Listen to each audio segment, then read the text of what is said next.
AP CM Chandrababu అధ్యక్షతన CRDA సమావేశం కొనసాగుతుంది. రాజధాని పనులు మొదలు పెట్టడానికి CRDA green signal ఇవ్వబోతుంది.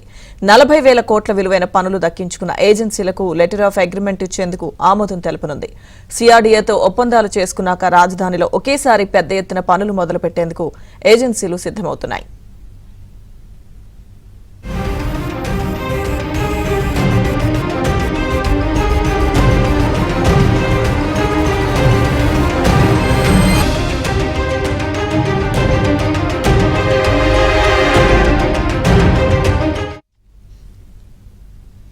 AP CM Chandrababu అధ్యక్షతన సిఆర్డీఏ సమావేశం కొనసాగుతుంది. రాజధాని పనులు మొదలు పెట్టడానికి CRDA green signal ఇవ్వబోతుంది.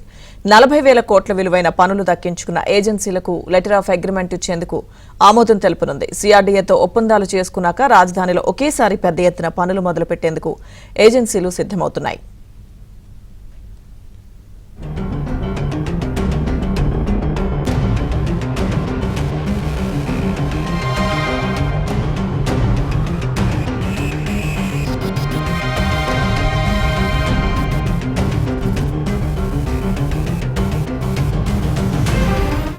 CM Chandrababu అధ్యక్షతన జరుగుతున్న సిఆర్డీఏ సమావేశానికి సంబంధించి పూర్తి సమాచారం మా ప్రతినిధి సత్య అందిస్తారు.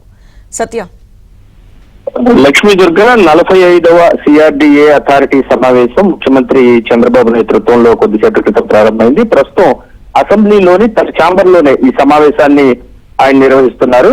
ముఖ్యంగా ఈ సమావేశానికి మంత్రి నారాయణ, మున్సిపల్ శాఖ అధికారులు, అదేవిధంగా సిఆర్డీఏ అధికారులు అందరూ కూడా హాజరయ్యారు. రాజధాని పనులకు సంబంధించి ఈ అథారిటీ సమావేశంలో కీలక నిర్ణయాలు తీసుకోబోతున్నారు. సుమారు 40,000 కోట్ల రూపాయల విలువైన పనులు ఏజెన్సీలు ఇప్పటికే దక్కించుకున్నాయి. వీటికి సంబంధించి టెండర్ల ప్రక్రియ అంతా కూడా పూర్తయిపోయింది. లెటర్ ఆఫ్ అగ్రిమెంట్ ఇచ్చేందుకు అథారిటీ ఈ రోజు ఆమోద ముద్ర వేయనుంది. ఈ ఆమోదం పొందగానే ఆ ఏజెన్సీలు సిఆర్డీఏ ఒప్పందం చేసుకోవాల్సి ఉంటుంది. ఆ ఒప్పందాలు జరిగిన మరుక్షణం నుంచి రాజధానిలో ఒక్కసారిగా పెద్ద ఎత్తున పనులు అయితే ప్రారంభించేందుకు సిద్ధమవుతున్న పరిస్థితి అయితే ఉంది.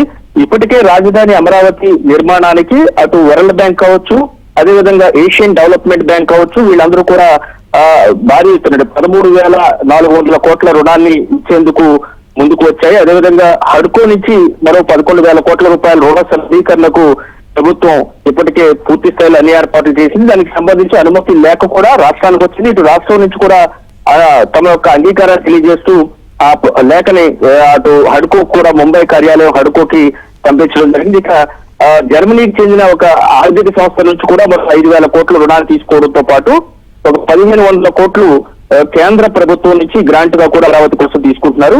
మొత్తం దాదాపు 31,000 కోట్ల రూపాయల నిధులైతే ఇమీడియట్ గా అమరావతి వద్ద సిద్ధంగా ఉన్నాయి, ప్రభుత్వం వద్ద అమరావతి నిర్మాణానికి సంబంధించి.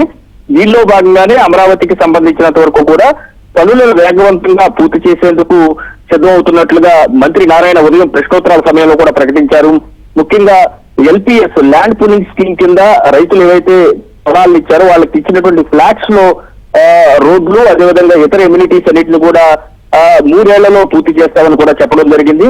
ఇక 2 ఏళ్లలోనే పెద్ద రోడ్లు ఏవైతే ఉన్నాయో ట్రంక్ రోడ్స్ వాటన్నిటిని కూడా పూర్తి చేస్తామని, సెక్రటేరియట్, అసెంబ్లీ లాంటి ఐకానిక్ టవర్స్ బిల్డింగ్స్ ను కూడా 3 ఏళ్లలో పూర్తి చేస్తామని కూడా ఆయన చెప్పడం జరిగింది.